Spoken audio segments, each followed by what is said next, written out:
আসসালামু আলাইকুম বন্ধুরা, সবাই কেমন আছেন? আশা করি ভালো আছেন, যে যেখানে আছেন সুস্থ। আলহামদুলিল্লাহ, আল্লাহ তাআলার অশেষ রহমতে আমরা ভালো আছি। তো প্রতিদিনের মতো আবারও নিয়ে আসলাম নতুন একটি ব্লগ। দেখতে পাচ্ছেন, ব্লগটা শুরু করলাম দুপুর থেকে। আজকে কি রান্না করলাম, শাশুড়ি মা কি বাজার থেকে আনলো, অবশ্যই তা শেয়ার করবো। আর কি দিয়ে ভাত খাবো তা দেখতে থাকুন, আশা করি ভালো লাগবে। ভালো লাগলে অবশ্যই লাইক কমেন্ট শেয়ার করবেন আর আমার সঙ্গে থাকবেন ভিডিও দেখার জন্য। তো এদিকে হলো শাশুড়ি মা, আমি গেছি হলো আমার বিমার অফিসে। তো স্যারের সাথে আমার কিছু কথা আছে, কথা বলার জন্য। তো কথা বলা শেষ করে হলো বাজারের দিকে রওনা করলাম। শাশুড়ি মাকে বলেছিলাম যে আমি মুরগির চামড়া খাবো, লাল মুরগির চামড়া। তো ওই চামড়াগুলো বেশ মজা লাগে আর কি, বোর্ডের মতো শক্ত, খেলে রান্না করলে অনেক স্বাদ হয়। তার জন্য গিয়েছিলাম, যা দেখি ঈদের বাজার তো ভাঙা বাজার, তার জন্য আর কি ওই মুরগিগুলি কাটে না, সবাই দেশে গেছে চলে, ঢাকা শহর পুরাই ফাঁকা হয়ে গেছে। তো পোলট্রি মুরগি কাইটা কাইটা ঝুলাই রাখছে, তো ওগুলি আমি খাবো না, শাশুড়ি মা জিজ্ঞেস করলো। তো এদিকে আসার পথে দেখি আইসক্রিম, তো শাশুড়ি মা বললো আইসক্রিম খাবি নাকি? তো আমি বললাম তো নেন দেখি খাই। তো ছেলে একটা, শাশুড়ি মা একটা, আর আমার জন্য একটা নিল। আমার শাশুড়ি মা জিজ্ঞেস করলো কাছে আইসক্রিম খাবানি? তো আমি বললাম আচ্ছা নেন। তো আমাকে একটা দিল। তো আমি তো আর ওখানে খাইনি, আমি হলো গাড়িতে ওঠার আগেই আমি একটুখানি মুখে দিছি। আমার এমনিতে ঠান্ডা, তার জন্য আর আমি খাই নাই, শাশুড়ি মাকে দিয়ে দিছি। তো ওখানে ভাবলাম একজোড়া জুতা, ঢাকা ঈদের সময় আর কি আমি জুতা কিনি নেই। তো ভাবলাম যেহেতু দেশে চলে যাব, একজোড়া জুতা কিনে নিয়ে যাই। তো জুতার দোকানে গেলাম, একজোড়া জুতা কিনলাম, কিনা শেষ সব তারপরে হলো রিক্সা ঠিক করে রিক্সায় নিয়ে নিলাম। আর এদিকে শাশুড়ি মা আইসক্রিম খাচ্ছে, এই যে হলো জুতাটা দেখেছে। তো শাশুড়ি মাকে আমি কি বলি দেখেন, এখন বাসায়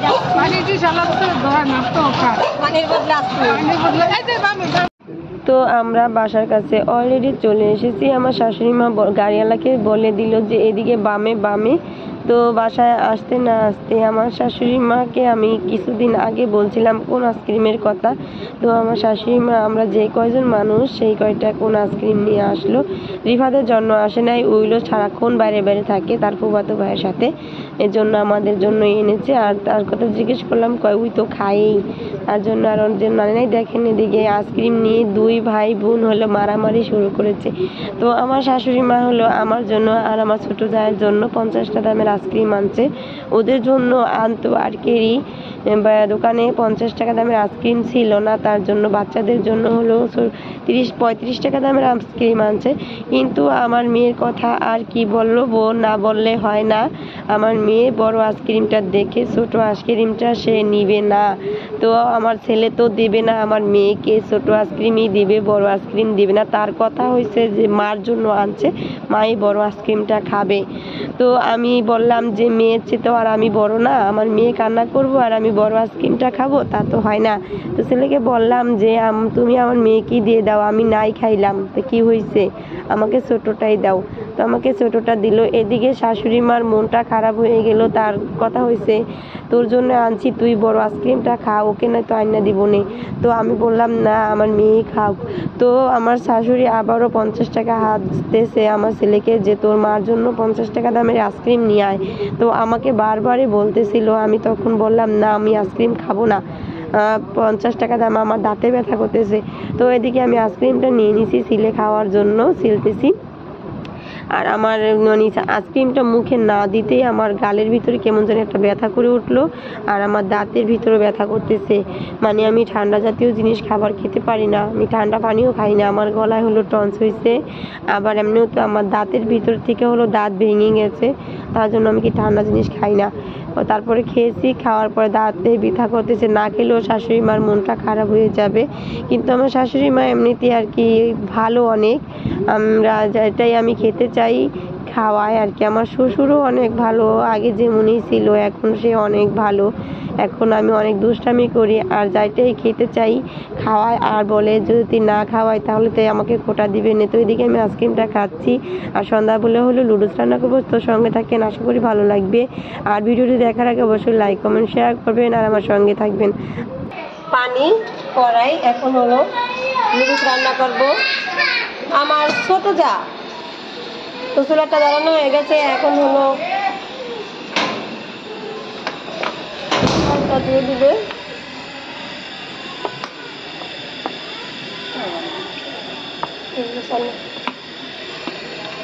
তেলটা গরম হইলে পেঁয়াজটা দিয়ে দিব, তারপরে এক এক করে সব ধরনের ময় মশলা দিয়ে নুডলস করব। কোথায় যাও আম্মু?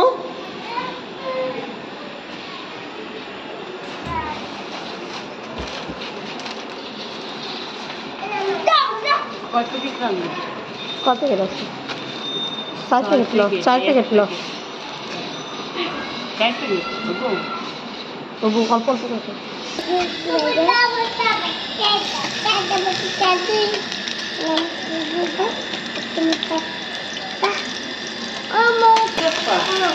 এই যে আমাদের আরাফাত টুরু রান্না করতে চলে এসেছে। এই যে হলো টুরু। আগে ডিমটা দিবি না? ডিমটা বাজার থেকে দিয়েছিল আছে হয় ভালো এগুলো থাকেনি বইলা দেবো কেন টমেটো চিন্তা আছে।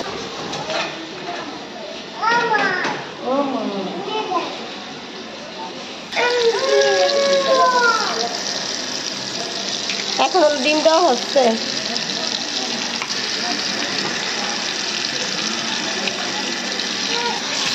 খুব তার মধ্যে লাগবে তেল।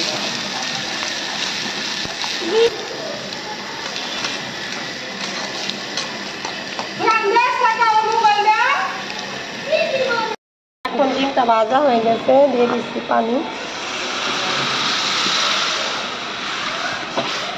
আর এখানে এই যে হলো নুডলস, তো এক এক করে মশলাগুলো দিয়ে দিব। গরম না দেন, সবগুলি মশলা দিয়ে দিচ্ছি। এখন দিয়ে দিব নুডলস।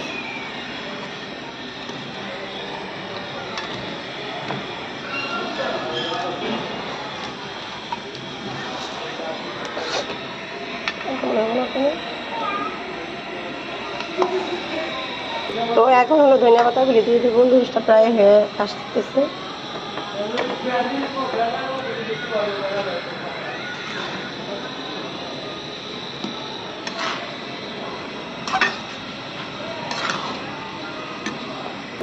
এই যে নুডলসটা রান্না হয়ে গেছে, এখন আমরা সবাই মিলে খাবো। আরে নিয়ে যাও, আসো আহো আহো আহো।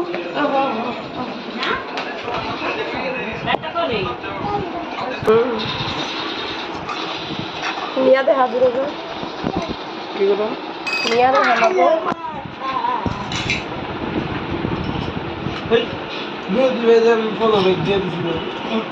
এখন নুডলস বানাচ্ছি সবার জন্য, সবাই এক এক করে নুডলস খাবো। আর আমাদের আরাফাত হলো ভাত খাচ্ছে, ভাত।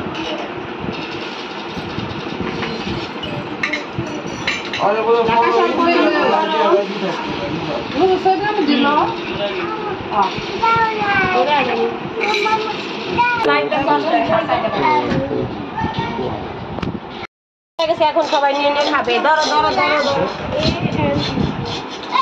কি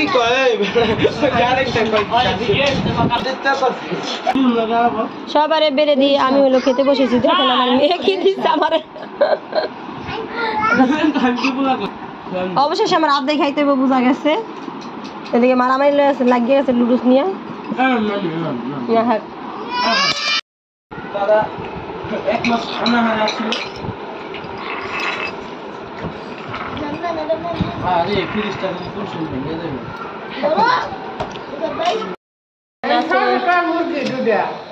পাকিস্তানি মুরগি আর কি পোলট্রি, পোলট্রি হলো ভাজা খাওয়ার জন্য।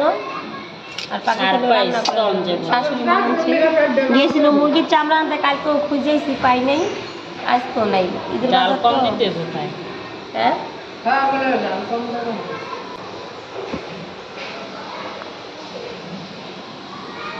এখানে আছে পাট শাক। পাট শাক অনেক মজা লাগে খাইতে, মিষ্টি পাট শাক, মিষ্টি। আর দেশে হইলো আমার দুর্ঘটনা ঘটে গেছে, লেবু গাছগুলো সব পড়ে আছে। দেখতে পাচ্ছেন এখানে পাট শাক ভাজি করতেছি। মেহেরুনা আরাফাত হাই হাই রে, মেহেন্দি দিয়া পুরা লাল হয়ে গেছে, লাল দেখি তো। হাতে মেহেদি করেছে এক ভাই বইনে, মেহেদি পরে আবার পরোটা খাইতে অবস্থা। অনেক ক্ষুধা পাইছে তাই না? অবস্থা দেখে গেছে গা, বেলা 2টা বাজে গেছে, আজকে রান্না করা হয় নাই। তো একটু একটু গ্যাস হলো আসতেছে। এদিকে মাংসটা সকাল সকালে কষানো হয়েছে, কিন্তু পুরাভাবে কষায় আর কি রান্না করা হয়নি। তো এখন একটু গ্যাস আইছে, চুলাটা ধরাইয়া মাংসটা ভালোভাবে কষাই নিতেছি। আর আরেক চুলায় পানি গরম দিছি, কষানোর পরে হলো আর কি পানি দিয়ে দিব গরম পানি, তাহলে গ্যাসটা হয়ে যাবে। তো রান্না করা হয়ে যায়। তো এগুলি ঘরে আসছিল না, শাশুড়ি মা হলো পরে আনছে, তার জন্য আর কি রান্নাটা করা হয়। তো হয়ে যাবে ইনশাল্লাহ, বেশি সময় লাগবে না আর।